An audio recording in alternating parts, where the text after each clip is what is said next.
Lo que no dice la lección, motivación y preparación para la misión. Lección 6. La motivación divina para crear.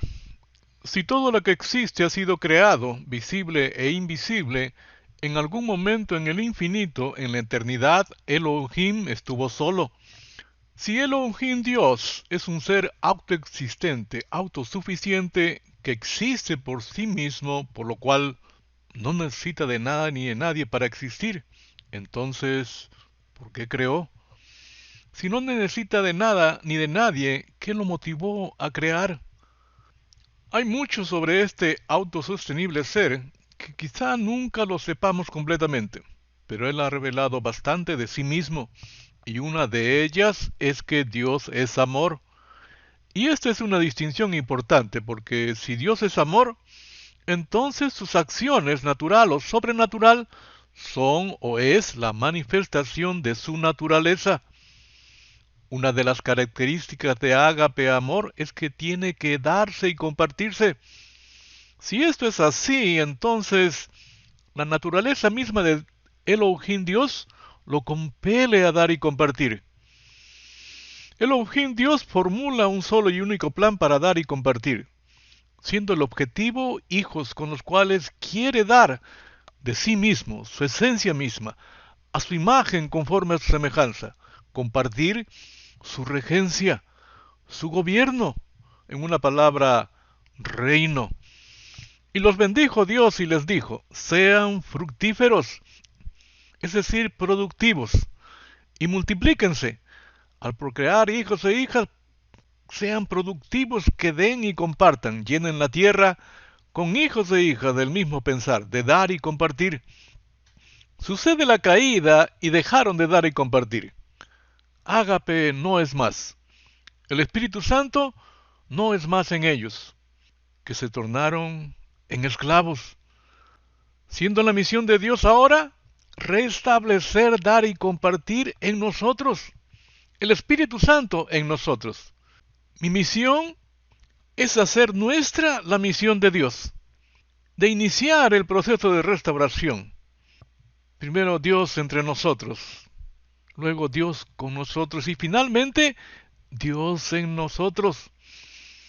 Y el prerequisito para que esto suceda, Dios en nosotros, es que sea ágape en nosotros, en nuestras vidas.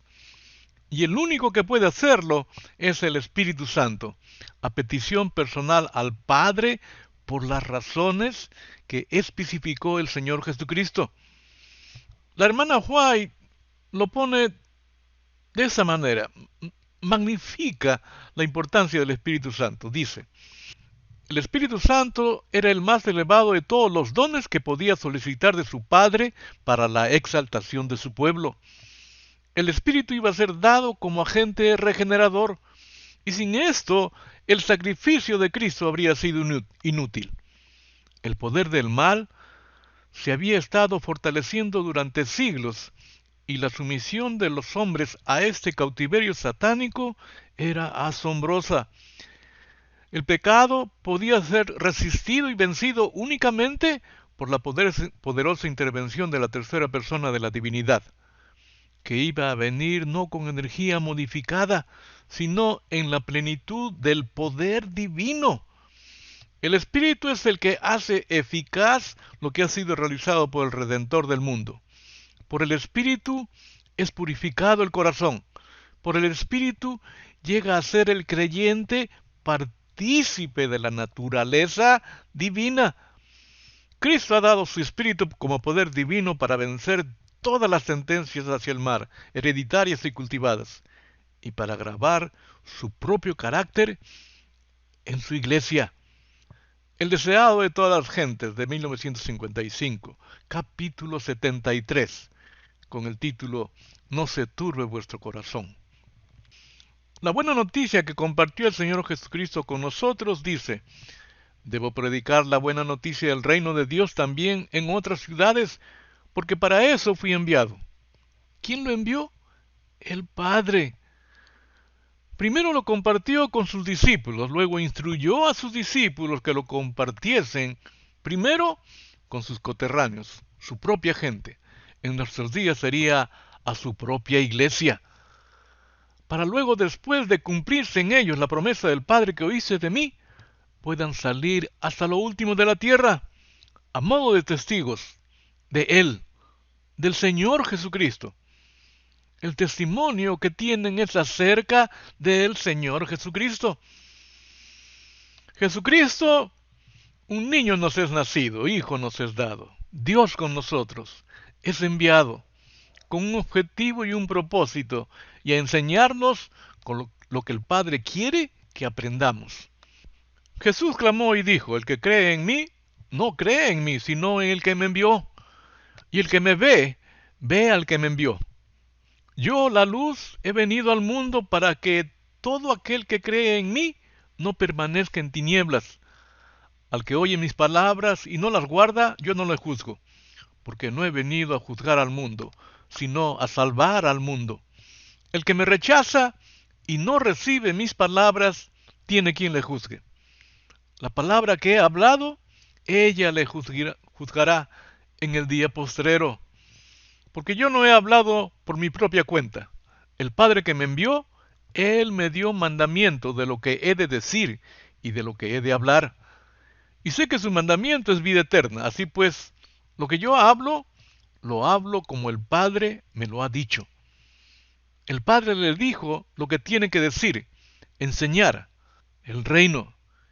Y ello determina como señal inequívoca de que el fin viene. Por lo tanto, Cristo está a las puertas.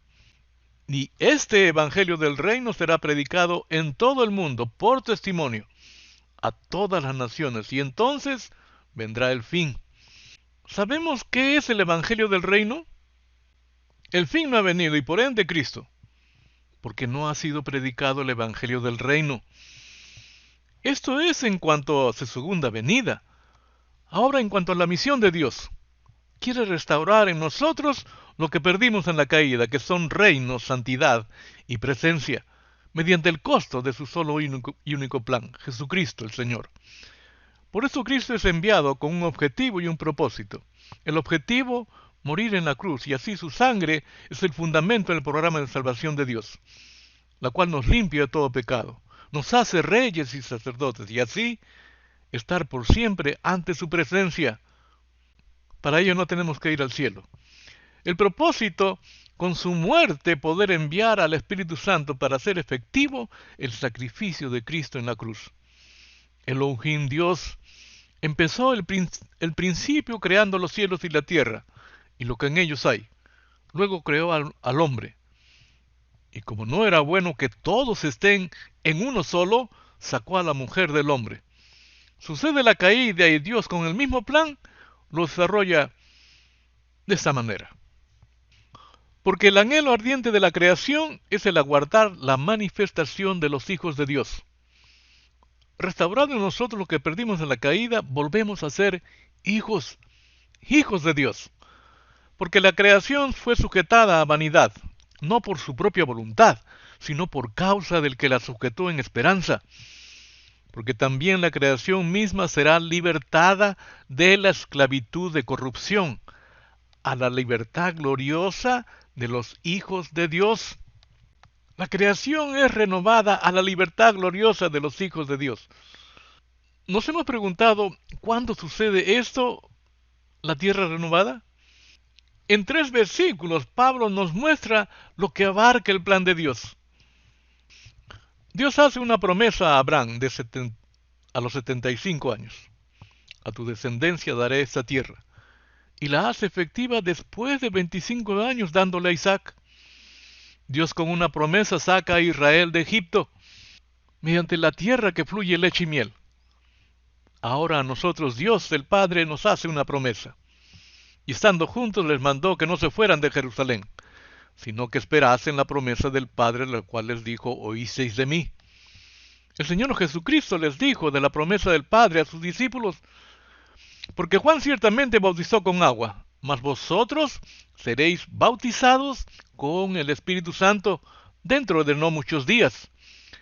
La promesa del Padre a nosotros no es el Señor, sino que seremos bautizados por el Espíritu Santo, Dios en nosotros. Santidad no es qué es lo que haces, sino quién vive en ti. ¿Cuándo recibieron los discípulos el Espíritu Santo? Y no es Pentecostés. Cuando llegó la noche de aquel mismo día, el primero de la semana, estando las puertas cerradas en el lugar donde los discípulos estaban reunidos por miedo de los judíos, vino Jesús, y puesto en medio les dijo, paz a vosotros. En la noche del primer día de la semana, el primer día de la resurrección, Cristo se apareció a sus discípulos, y cuando les hubo dicho esto, les mostró las manos y el costado, y los discípulos se regocijaron viendo al Señor. Entonces Jesús les dijo otra vez, paz a vosotros. Como me envió el Padre, así también yo os envío. Y habiendo dicho esto, sopló, y les dijo, recibid el Espíritu Santo. En la tarde del primer día de la semana, recibieron al Espíritu Santo. La palabra sopló en griego es infuso, y para ser infuso, el objeto tiene que estar cerca. Así es que Cristo le sopló individualmente, por lo cual la recepción del Espíritu Santo es personal. Pues si vosotros, siendo malos, sabéis dar buenas dádivas a vuestros hijos, ¿cuánto más vuestro Padre Celestial os dará el Espíritu Santo si se lo pidiereis? Así como Cristo es enviado con un objetivo y propósito, así también el Espíritu Santo es enviado con un objetivo y propósito. El objetivo, ser regenerados, estableciendo ágape en nuestras vidas. Y el propósito, ser bautizados con el Espíritu Santo. El prerequisito para el bautismo del Espíritu Santo es ágape, amor. Siendo bautizados por el Espíritu Santo podremos llevar a cabo la misión de Dios, mi misión, siendo embajadores de Cristo, llevando el ministerio de la reconciliación. ¿Dónde ejerce su función un embajador? En un país que no es el suyo. ¿Cómo ejerce su función el embajador? ¿Critica la política interna o las leyes del país extranjero en el que está? No. Entonces, ¿qué es lo que hace? Promueve las maravillas y beneficios de la cultura del país al que representa, el reino de Dios. El embajador de Cristo no hace excepción de personas, no es parcial, no hace diferencia entre una persona y otra.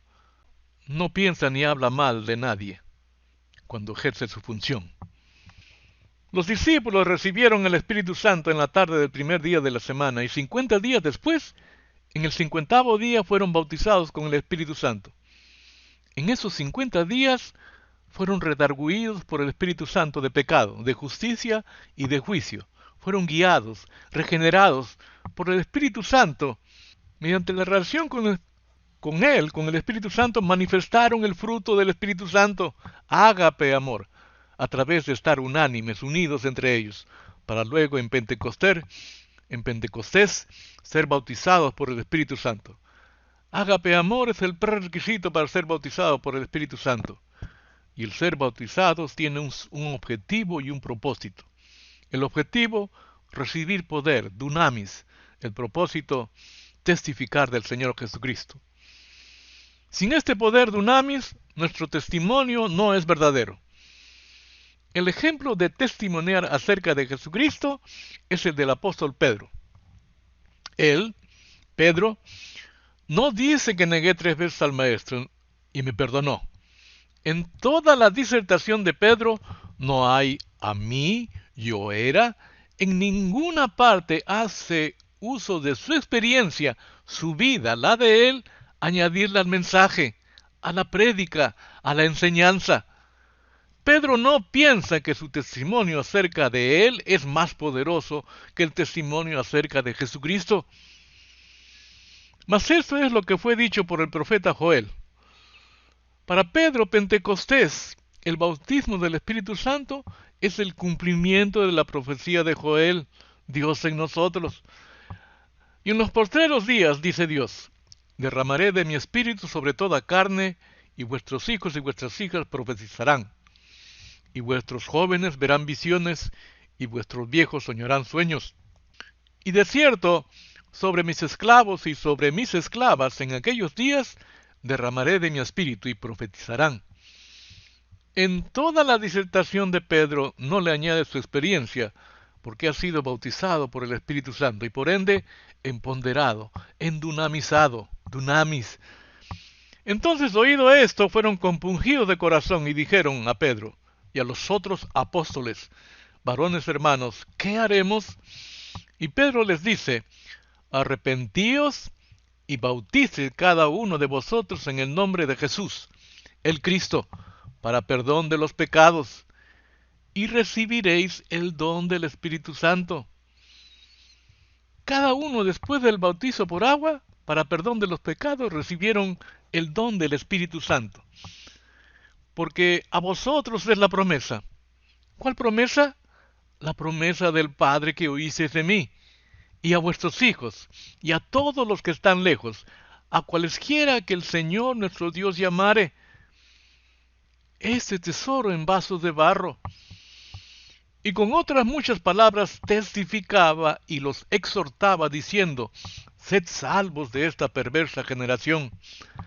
Así que los que recibieron su palabra fueron bautizados y fueron añadidas a ellos aquel día como 3,000 personas. Esto es lo que sucede con este tipo de testigo, que testifica del Señor Jesucristo, que testifica acerca del Señor Jesucristo, que tiene el testimonio del Señor Jesucristo.